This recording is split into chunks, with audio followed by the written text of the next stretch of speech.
Salve, salve, galerinha! Bem-vindos para mais uma aula de História e dando continuidade à transmigração da família real portuguesa para o Brasil, hoje a gente vai falar um pouquinho sobre a corte e a sua política externa.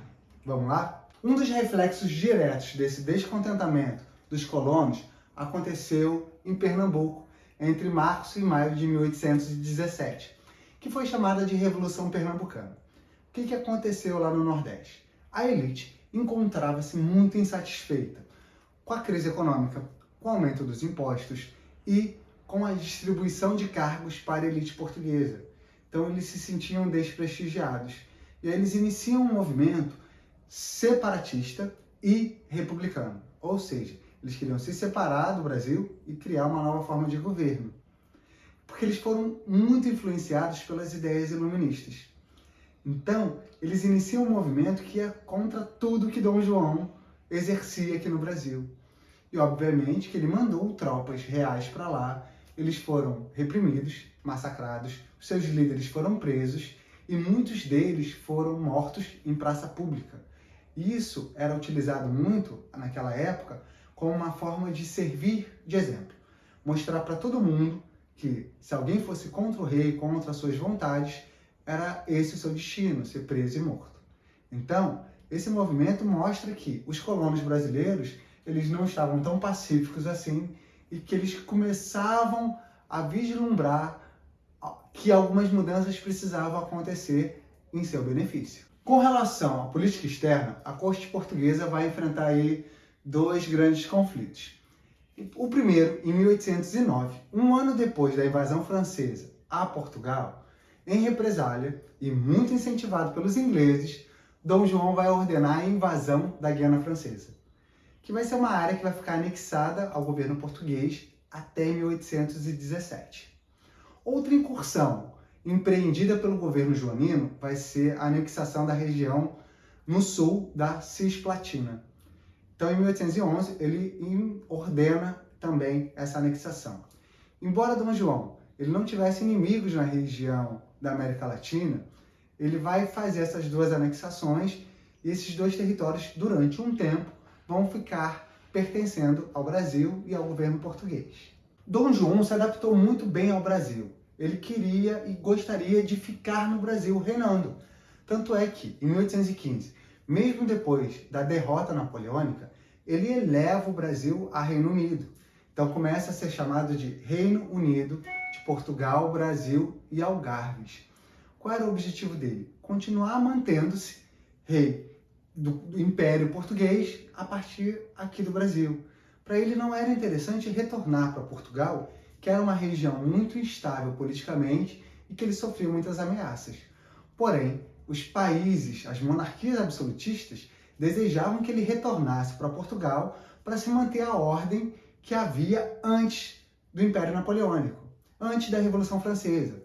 E, obviamente, que a elite portuguesa desejava também seu retorno para o restabelecimento do Pacto Colonial.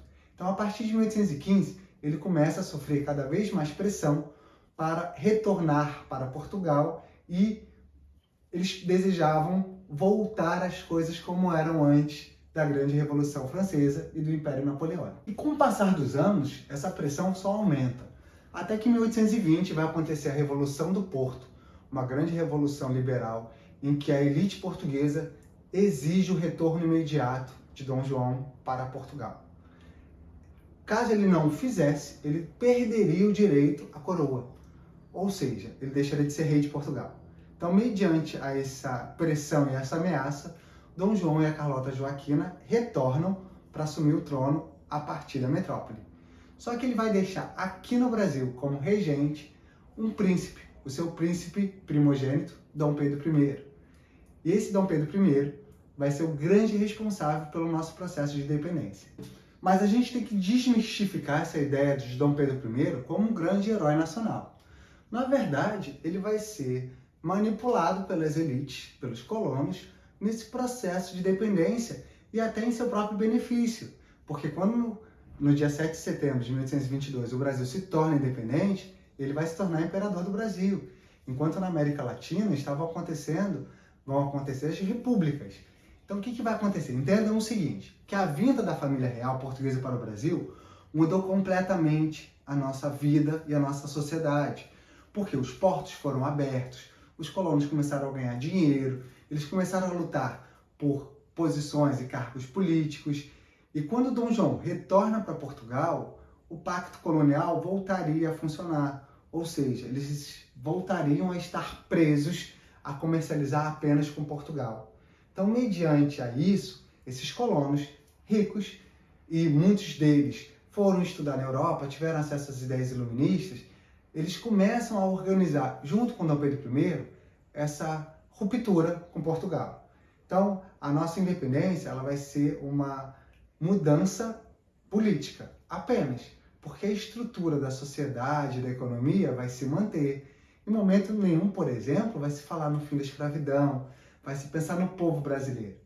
Na verdade, nesse momento, a elite, junto com Dom Pedro, vão organizar essa ruptura para garantir os seus privilégios, os seus benefícios, e Dom Pedro se torna imperador do Brasil. Mas tudo isso acontece porque, com a corte aqui, muitas coisas foram alteradas. E a partir do momento em que os colonos começam a vivenciar essa liberdade política e econômica, quando volta o pacto colonial, obviamente, eles não vão querer se manter presos a Portugal. Então, galerinha, a gente vai ficando por aqui. Nos próximos vídeos eu devo falar um pouquinho mais sobre o nosso processo de independência e como Dom Pedro I ele foi conduzindo esse primeiro reinado no Brasil, tá bom? Espero que vocês tenham gostado. Curtam, compartilham, se inscrevam e até as próximas aulas.